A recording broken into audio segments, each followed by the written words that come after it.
Welcome to Kazan Central Stadium here at the World University Games. I'm Chelsea Cannell. Today we are going to highlight USA Track and Field, a talented group of athletes who are focused on bringing home some hardware. We're also going to take you inside the opening ceremonies, provide a beautiful tour of our host country, and give you a sneak peek at how our athletes are living while competing here at the Games. Now to this very strong American team. They will be led off by Vashti Thomas, the women's 100 hurdles gold medalist. Then to Oriel Scott, the gold medalist in the 100 meters. Then to Barber, and bringing them home, Tristy Johnson. Well, there's no changes here. The Americans, the Russians and the Ukrainians using exactly the same quartets they used in the semi-finals. And the Americans ran 2 seconds slower than the Ukrainians, or 1.5 seconds slower than the Ukrainians. But surely in this event, we'll see the Americans go all out. But the thing with the Americans, if they get the baton round, then they'll probably win. But the trouble is, you just never know with them.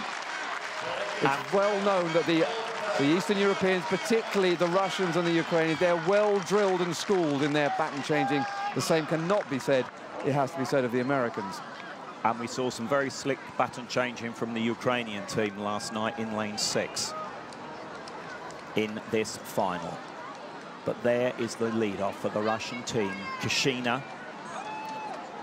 She will hand over to the 200-meter finalist, Anastasia Korchezova.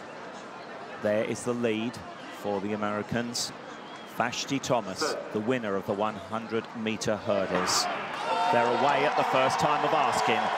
And as Angus indicated, this is all about slick baton changing. The Americans in red on their inside, the Russian Federation. That looks like a good baton change by both the favourites. Russia going down the back straight. The Ukrainians also going well. We saw their very good baton exchanging last night. Oh, and this is going to be an interesting finish, because it is the Ukrainians. My goodness, this is an upset. But last night we saw a very, very similar performance from the Ukrainians. It is their baton changing that produces that sort of display. They may not be the fastest on paper, but Povic, Pogrebniak, Ryanyan and Pyavchenko certainly know how to exchange that baton. 42.77, 42.40, the game's record. And the first 4 across the line inside 44.00, which is the qualifying standard for the World Championships. So you have seen a high-quality women's 4x100 meter final. That lane draw. Oh, there's a problem here, you know, for the Russians, I think. It was a bit of a wild exchange. The Russians didn't really get it together quite as well as they usually do. The Americans here, Oriel Scott coming into Jade Barber. It's a safe change, but the Ukrainians absolutely on the money. All 3 changes as slick as you like. And that's why they came into the bend, or out of the bend, with a 3 or 4 meter lead. Final changeover for the Americans from Jade Barber to Tristy Johnson. This was the order they did in the semi-finals as well, but the race is already over here. The Ukrainians way down the track. And you can see here, Johnson trying to find the baton. To her credit, at least she doesn't look round. But again, the Americans, when they get their batons right, they have the speed. But unfortunately, it's just never quite as good all the way around. That is a big victory over one lap of a track. Produced by practice as a team, so that baton is exchanged quickly and slickly, no looking back. Poland will be delighted with their bronze medal, edging out the Russians. Poland clocking 43.81 to the Russians 43.98.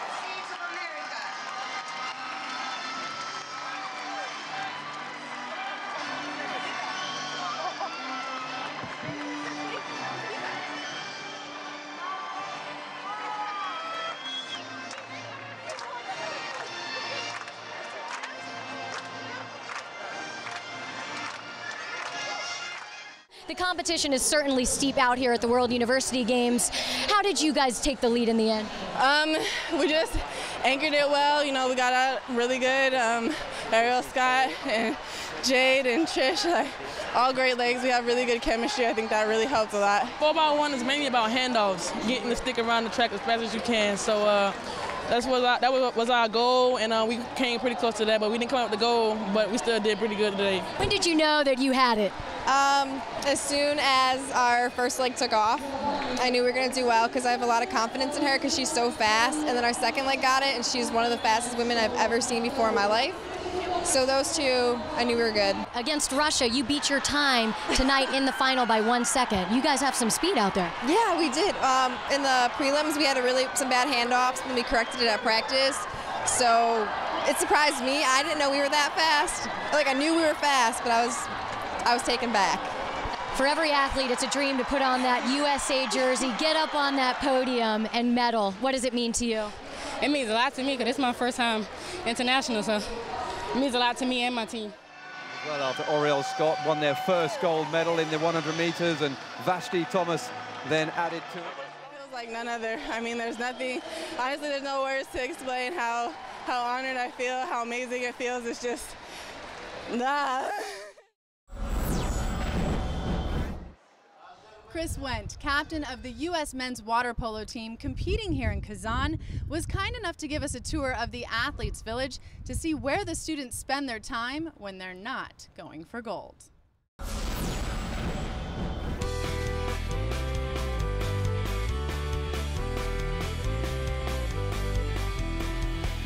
We're here in the Athlete Village today in Kazan.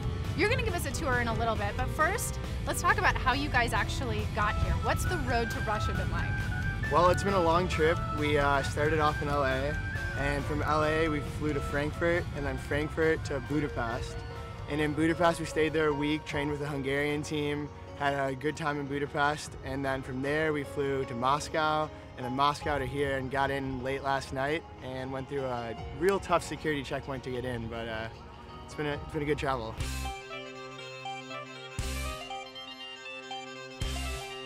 Getting into the Athlete Village was quite the experience. You go through metal detectors, they search your bags, pulling everything out, no food, no drinks, going in and out just to the pool, which is across the street. They have you on complete lockdown. I feel like there's cameras everywhere while watching you, so it's a good time. A little eerie. A little eerie, so I feel safe though. And what about the other teams here? Has everyone been friendly? Have you been able to communicate with anyone? We've been trying. The English team's almost everyone speaks English. That's a plus for us. So what's been the strangest thing so far in Russia? You've only been here, what, a couple days, but what's been the weirdest thing? The security is pretty wild, and the sun sets at about 11 o'clock and rises about 3 a.m. So there's not much nighttime, so that's kind of interesting. Yeah, hard to sleep. You woke up at the 3 a.m. when it was bright out and you're a little confused. So on top of the cameras and the sunlight, it's been a little bit like someone's watching you up all hours. But you're going to get sleep. You guys are going to do awesome. And before all of that happens, you're going to show us around the Athlete Village.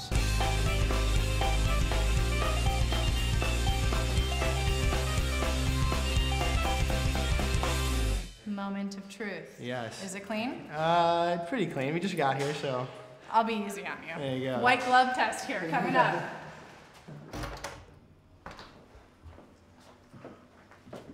So, this is our common area. Palatial. Yeah, very.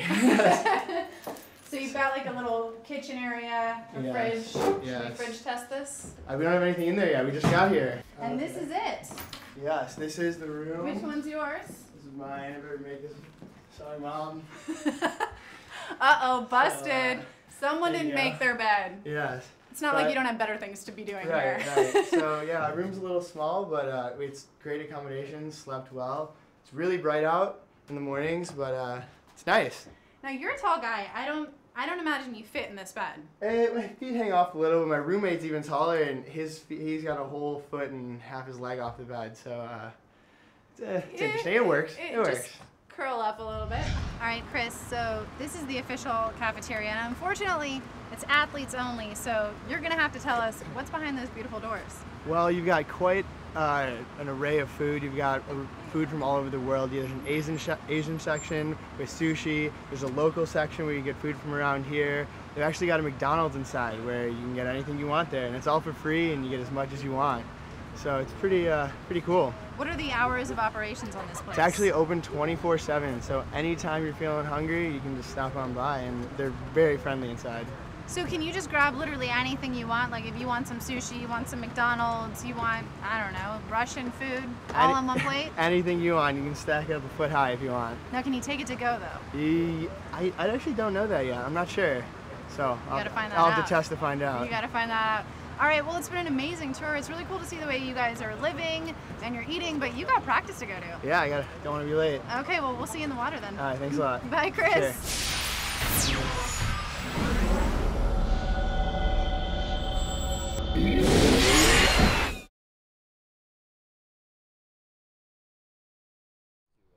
Welcome back to our coverage of the 2013 World University Games.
Like the athletes, we are living here in Kazan while covering the games, so we decided to take a tour to find out more about this historic location. Dobro Pashalova Kazan, which means in Russian, welcome to Kazan. At least I hope. It's such a beautiful day, we figured we'd give you a tour of this historic city. Kazan is considered to be the third capital of Russia. The 1,000-year-old city is now a cultural gem, home to 1.2 million people, mostly young adults. The streets are filled with nearly 200,000 students from 67 countries. Balmana is regarded as the main street here in Kazan and has the largest collections of restaurants, bars, and cafes in the city.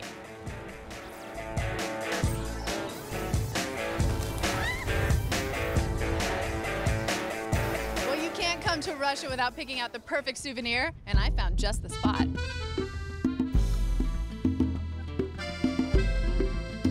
The traditional dolls is made here in Kazan.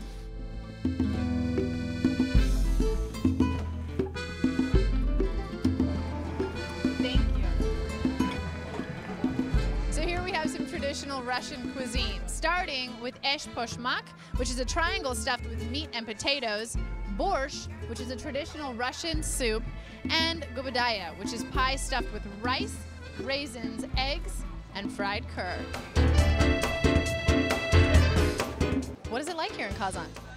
It's definitely interesting. I have to say, men are a lot more chivalrous. Yesterday, I lost my shoe on the bus, and a man ran back the length of 3 bus stops to retrieve it for me and bring it back to me where I was waiting. So, and he didn't even speak English. He just said, "Devushka," like, wait here, and ran.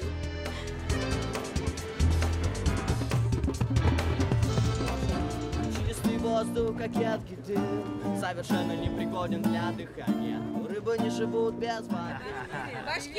Look who I found, it's Uni, the official mascot of the World University Games here in Kazan. A perfect way to end the perfect day. We should get a picture. Smile, Uni.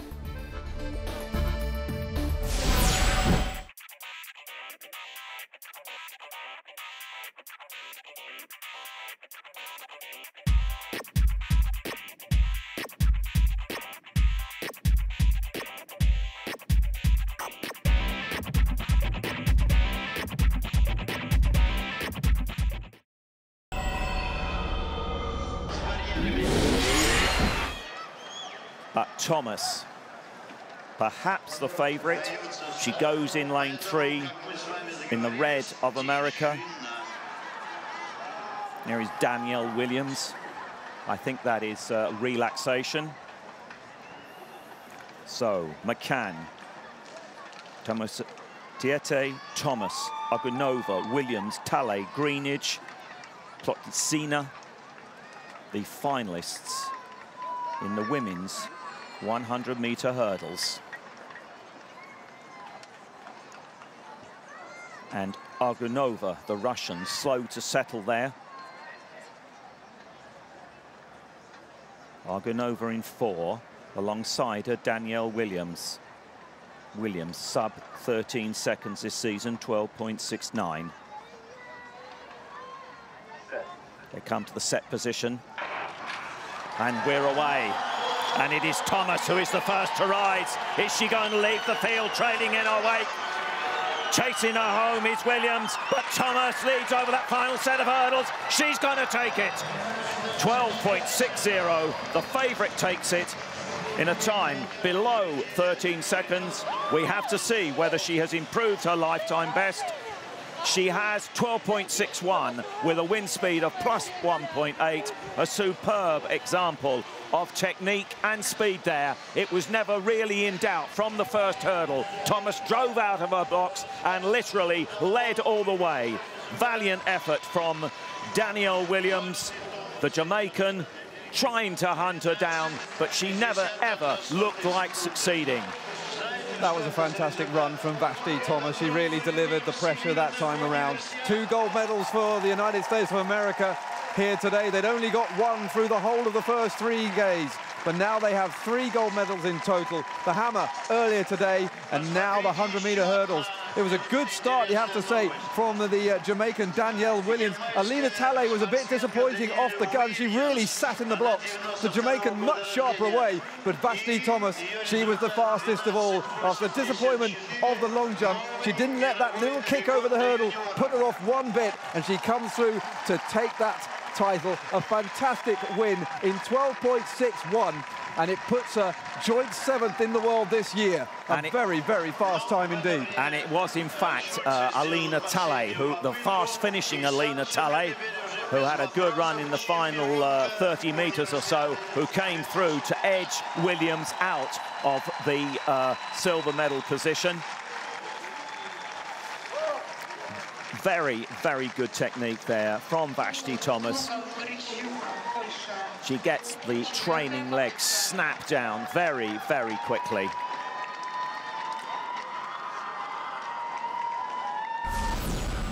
My coach had asked me if I wanted to come to the World University Games, and I was really for it. And I was like, yeah, why not? What's your experience been like so far? So far, my experience has been awesome. I love it here. The people here are amazing. Like, the protocols are really simple. The way they run the meets is really nice. The food is amazing. I really love it here. I didn't want to, I didn't go in there saying I'm gonna win. I just went in there, I wanted to execute my race. I wanted to do everything that I've done in practice, just get it right. And I mean, there was great competition there. Everybody there was so good, and I was just like, I just had to do my best.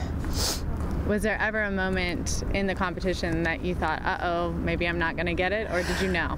Actually, yes. I had hit one of the hurdles really bad, and I had actually hit it so bad it put me in a backwards motion. So then I had to get forward, because if I would have stayed in that position too long, everybody would have just passed me. What were you telling yourself in that moment? At that moment, I was like, oh shoot, you better go. You better get forward, get everything exactly right, go, go, go. I didn't want to, I didn't go in there saying I'm gonna win. I just went in there, I wanted to execute my race. I wanted to do everything that I've done in practice, just get it right. And I mean, there was great competition there. Everybody there was so good, and I was just like, I just had to do my best. Was there ever a moment in the competition that you thought, uh-oh, maybe I'm not gonna get it, or did you know? Actually, yes. I had hit one of the hurdles really bad, and I had actually hit it so bad it put me in a backwards motion. So then I had to get forward, because if I would have stayed in that position too long, everybody would have just passed me. What were you telling yourself in that moment?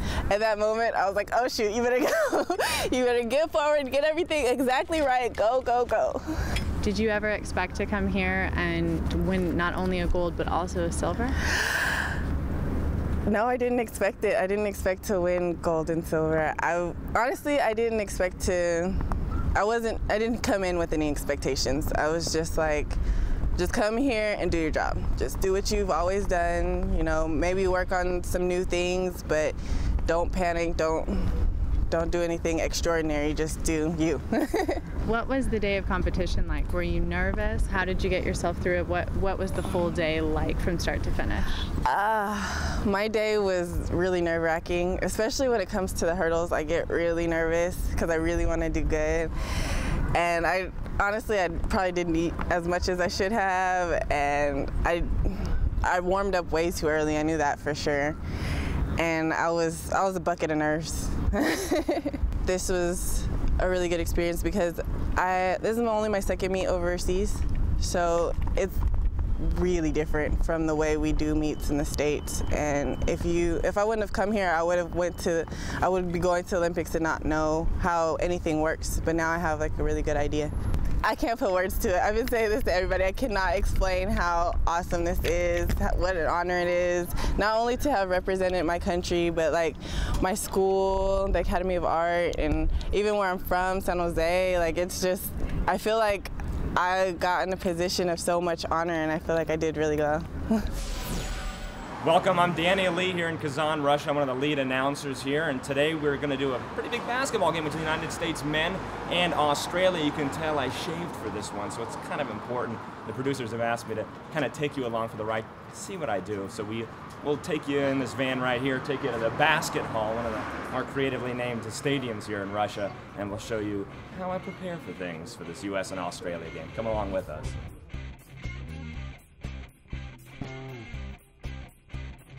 The United States, Australia, it's a big game for these two teams. And let's face it, for the United States, if they win this game, they clinch a spot into the medal rounds. And if they lose, they could find themselves on the outside looking in. And Bob McKillop had said that anything less than a gold would be a disappointment. So with all the greatness that comes with playing for Team USA, certainly is a lot of pressure. Hey, and look, me as the announcer, look, broadcasting Team USA basketball, certainly a dream of mine, of course, and hey, the pressure's on me, you know.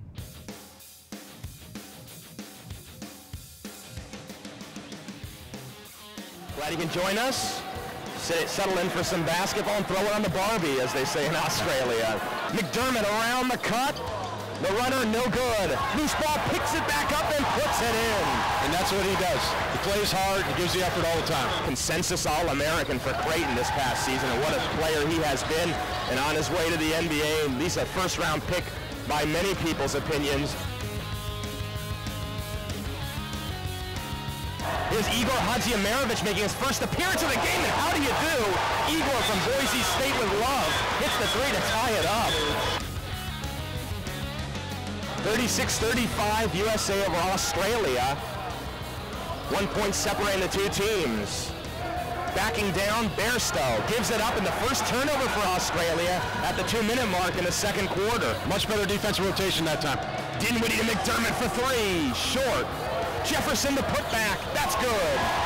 You know, it's interesting, Coach McKillop was talking about an international philosophy he picked up while in Italy. He said, well, when you run international play, you either shoot in the first 7 seconds of the shot clock or the final 10 seconds. Here comes Hancock, who is hog-tied and did not like that foul by Igor Hadziemirovich. Yeah, that was a very hard foul, which we often get here in the international game. He will go to the line for his efforts. All expenses paid on the foul. What a story. Hancock has documented it. Had that tough tragedy, his dad passing away before the run-up to the tournament, the flag bearer, and all the accolades he got for his play in the Final Four. Bairstow, one of 7 children in this family. It must have been interesting growing up. I only had 2 brothers, and it was tough to get food, so. Yeah, luckily they have a lot of room in the outback. 8 seconds to play.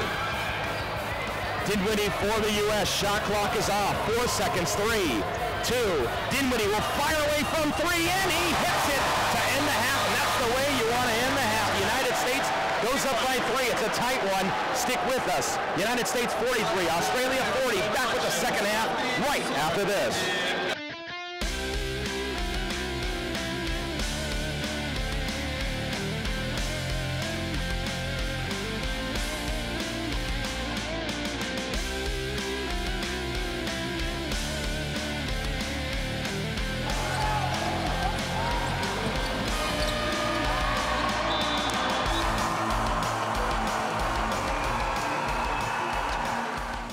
Hey, thanks for taking a look into what I do on a regular basis for one of these games. Tough loss to the United States today. They're going to try and get it back against Canada next game.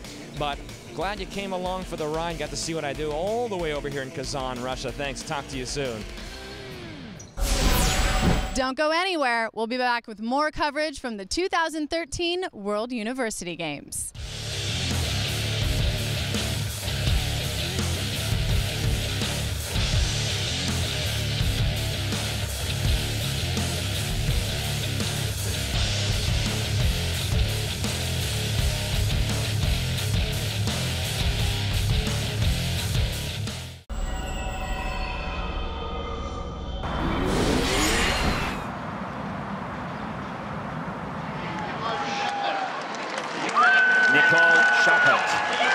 Lifetime best, 4:06.87.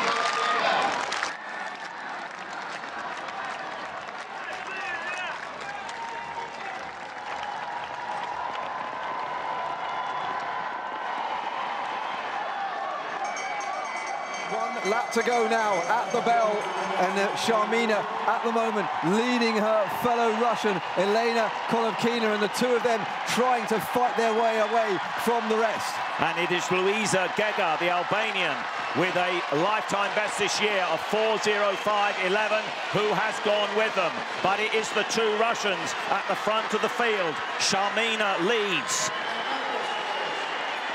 And those, can she get her on the line? She's working very, very hard, but Korobkina is going to hold her off. So it's a 1-2 to the delight of the crowd in front of me. Russia gold, Russia silver, 4:05.50.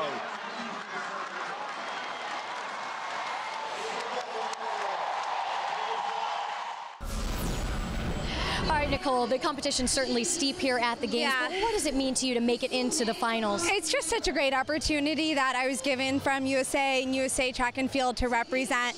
We have an incredibly small team here for track and field from the US, and everyone has done so well that, you know, I just tried to get in there, mix it up, go for a medal. I ran out of gas a little bit with about a lap to go, but, you know, I put myself in there. I was up at the front. I think hopefully my coach would be happy.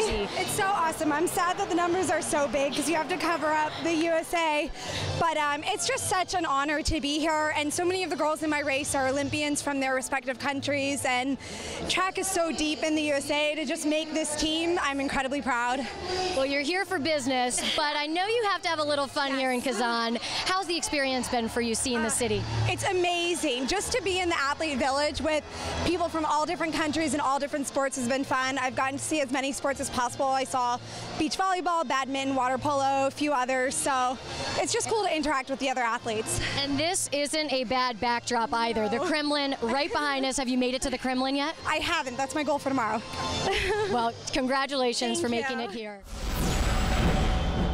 Fencing has been a part of the Olympics since the first modern games in 1896. It's a sport that involves precise hand-eye coordination and fancy footwork. I got the chance to catch up with Kamali and Nicole, two members of the women's fencing team, who were kind enough to walk me through the basics and tolerate my lack of coordination. Take a look.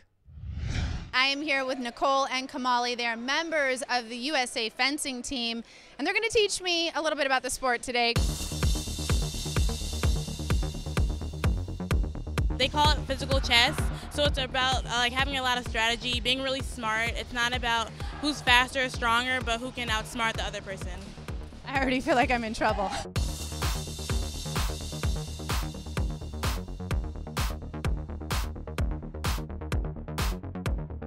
So everything from the waist up is target area. I don't like the way you said that. Oh.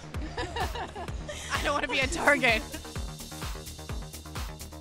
I think it's funny that we just didn't tell them how good you are. I mean, you were on 2 national teams. Yeah, we don't have to know. I mean, yeah. And then you were 5th at NCAA this year, All-Americans. I mean, I'll go easy on her. Yeah, don't kill her, please. She doesn't know what she's getting herself into. You're going to hold your saber tooth right out here.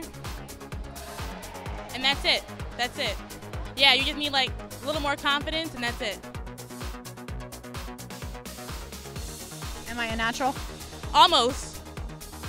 So next we're gonna teach you something called a parry. So if she attacks you first, you have to parry her. So Nicole's gonna do an advanced lunge. You're gonna take a parry 5 and repost to her head. Are you ready? Can you do it? Yes, you can. Okay, you ready? Good, good, that was great. So I think you know how to attack and you know how to parry. So fence. Just like that? Yeah. When I say ready, ready fence. Take 1 advance, wait for her to attack you, parry 5. Yes, don't show her, don't show her. But yes, ready, fence. Oh, yeah, well you parried, but she parried you back. So it was good though, it was good, it happens, it happens. No. It happens. Okay, here's new strategy. You're gonna attack her, okay? So you're just keep going. Don't stop. Keep advance, advance, advance. You're gonna go down and hit her under her elbow. Hit her under her armpit. Okay? You can do it. Don't stop. Just keep going until you. Right. Ready? Fence. Go. Go. Go. Go. Go. Go. Go. Go. Go. Go. Go. Go. Go. It was good, but she parried you. Fence. Look, you're light. You're light. Excellent. Excellent. Well, Chelsea, you did great, and the whole Russian team is staring at you, so you might be their next competition. So you're going to take off your mask and shake hands with Nicole with your ungloved hand. good competition. I think I won. Yeah, definitely. So yeah, to end the bout, we salute. So. Okay, so yeah. L shape, lay down, middle, the face, back out, and down. Perfect. I'll see you guys in 2 years at the World University Games. Sounds good. Don't go anywhere. We'll be back with more coverage of the 2013 World University Games.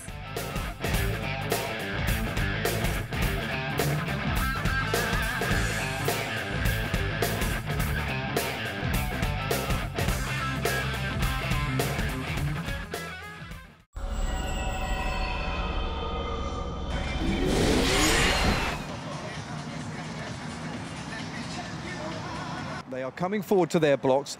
Alu Audrey of Italy is in 1. Olga Safronova, Kazakhstan 2. Aurelio Scott 3 of the United States. Lena Grinchikaite of Lithuania 4. Cheyenne Davis of Canada in 5. Andrea Luisa Grazianu of Romania in 6. Hanna Mari Latvala of Finland in 7. And Amy Foster of Ireland in lane 8. The final of the women's 100 meters at the 27th World University Games. Away they go first time. It's a blanket start at the moment, but here comes Lena Grinchikaite running well, but putting her under pressure now. Aurelio Scott, the American, just straining away, trying to come to the line, and the American takes it. Grinchikaite having second place, a terrific battle to the line. 11.28 the winning time, and the American delivers on her promise.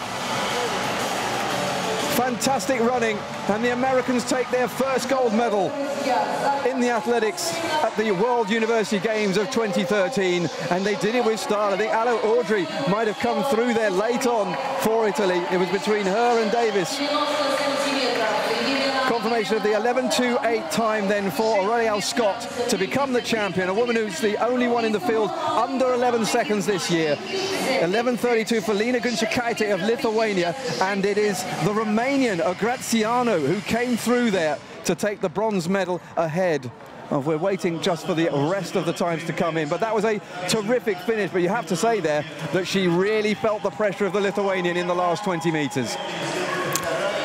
She did. She dominated the earlier rounds, but she had to show her mettle there to hold off the challenge from the Lithuanian athlete. Scott, very, very powerful figure there. Good dip for the line. Grazianu will be pleased with her 11.41. It is a season's best. 11.32 her lifetime best for the bronze medalist. Well, the NCAA Women's Indoor 60-meter champion takes gold outdoors at the World University Games.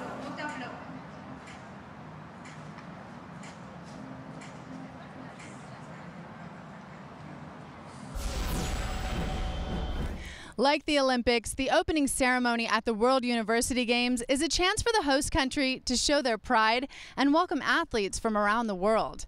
Our Kristen Kenny was on site at the Kazan Arena to capture the excitement.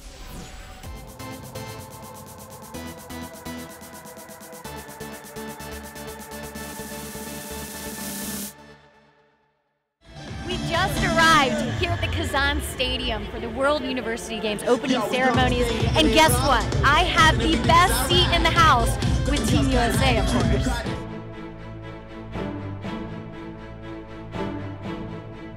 You feel like it's an Olympiad, you know, the way countries are together, the excitement, the enthusiasm. It's just a huge honor. I'm really privileged that I got the opportunity to do it, and I'm excited. There's so many athletes here, so many great people here. Kind of just having fun, meeting a lot of people, meeting people from different countries. So, you know, it's a good experience, and we're just kind of taking it all in. Oh, man, I'm stoked. I'm fired up. There's so much love in the air. All the bodies, culture, everybody just different. We're in between Ukraine, Uganda. We're just mixing, mingling with everybody. Well, all I can do is to cover you in my flag. Oh, really? Wow, now this is a treat. I don't know if USA is going to like this. Uh-oh. I'm excited, fired up, you know, just ready to represent. Can't wait to get out there. The moment is almost here, what we've been waiting for about 3 hours. So how long have you been waiting here? Yeah, same as you. A long time. A long time indeed. It's just an incredible moment. You can feel it, the build-up, all of the amazing people out here from around the globe.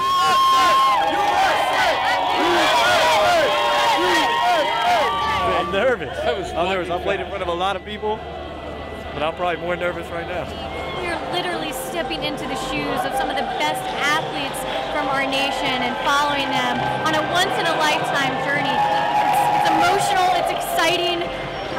I can't know I'm lost for words.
Don't go anywhere. We'll be back with more coverage from the 2013 World University Games.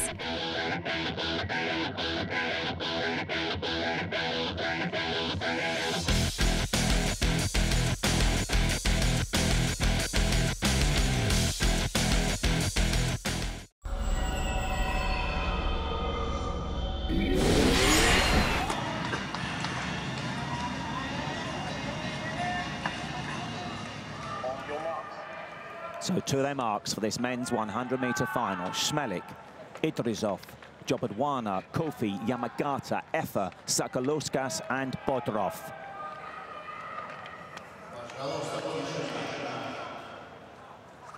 So can Kofi produce another fine run as he did in his semi-final when he came through very, very late? Jobodwana in 3, Yamagata, who looked so good yesterday, in 5. Effa, the Canadian, in 6.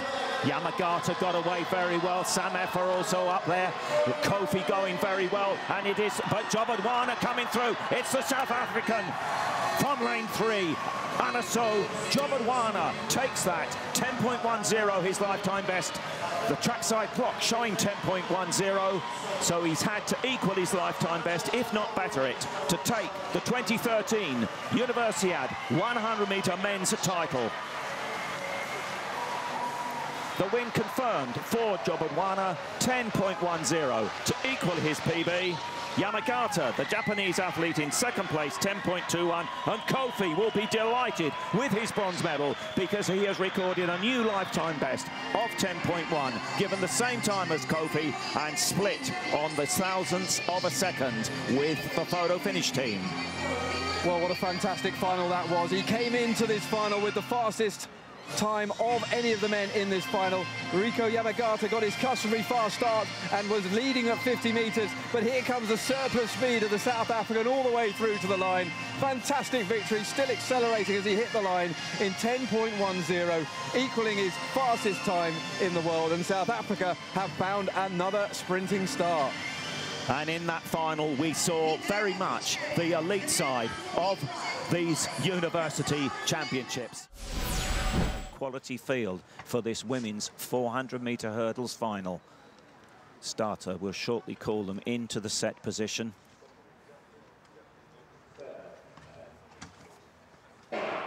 And we are our way in this women's 400-meter final. The Canadian in lane 3, Sarah Lynn Wells, You can't miss Yoroshchuk in those tall pink socks as she strides down the back straight on her outside, Titimets, and it is Yoroshchuk who is going extremely well, the defending World University Games champion. It is Yoroshchuk who leads as they come round that bottom bend. But also going well is the Irina Davidova, the Russian. It is Davidova, the Russian. Davidova leads with one flight of hurdles to take. This is going to go down to the wire. Who is going to get this? It, in fact, is Anna Titimets, the Ukrainian, the Olympic Games semi-finalist. And Sarah Lynn Wells, who got a personal best in the semi-finals, couldn't repeat that in the final and makes do with 4th place. Has to be said, though, the rest of them behind the medalists were a little bit behind the front three who were clear. Davidova just failing to get in front of Yoroshchuk there. A good finish and a well-judged race. We hope you have enjoyed this special look at our American track and field athletes. And make sure to stay with us for more coverage from the 2013 World University Games.